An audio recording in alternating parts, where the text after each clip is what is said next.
Imamat 17. Tuhan menyembelih dan mempersembahkan korban. Tuhan berfirman kepada Musa, "Berbicaralah kepada Harun dan kepada anak-anaknya dan kepada seluruh orang Israel, dan katakan kepada mereka, inilah firman yang diperintahkan Tuhan.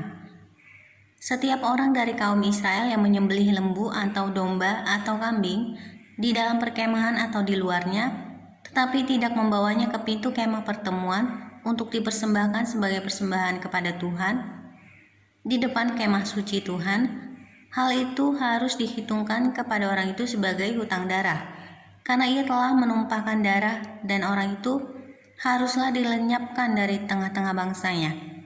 Maksudnya supaya orang Israel membawa korban sembelihan mereka yang biasa dipersembahkan mereka di padang kepada Tuhan ke pintu kemah pertemuan dengan menyerahkannya kepada imam untuk dipersembahkan kepada Tuhan sebagai korban keselamatan.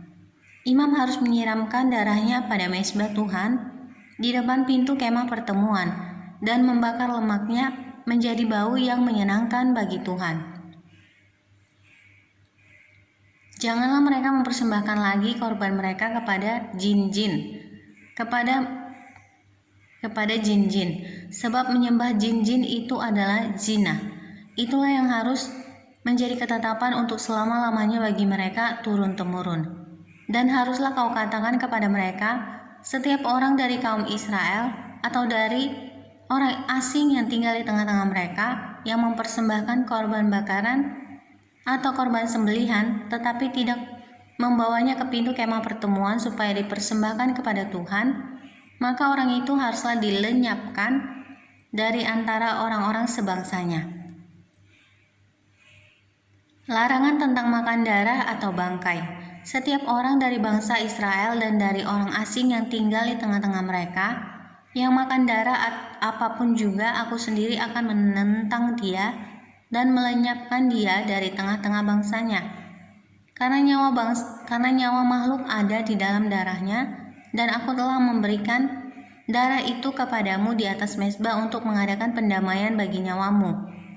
Karena darah mengadakan pendamaian dengan perantaraan nyawa. Itulah sebabnya aku berfirman kepada orang Israel, seorang pun di antaramu janganlah makan darah. Demikian juga orang asing yang tinggal di tengah-tengahmu tidak boleh makan darah. Setiap orang dari orang Israel dan dari orang asing yang tinggal di tengah-tengahmu yang menangkap dalam perburuan seekor binatang atau burung yang boleh dimakan, haruslah mencurahkan darahnya lalu menimbunnya dengan tanah.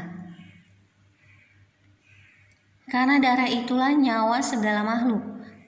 Sebab itu aku telah berfirman kepada orang Israel, darah makhluk apapun janganlah kamu makan, karena darah itulah nyawa segala makhluk.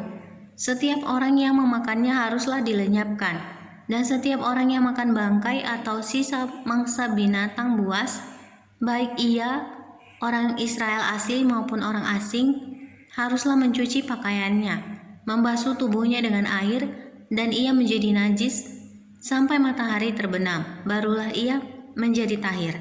Tetapi jikalau ia tidak mencuci pakaiannya dan tidak membasuh tubuhnya, ia akan menanggung kesalahannya sendiri.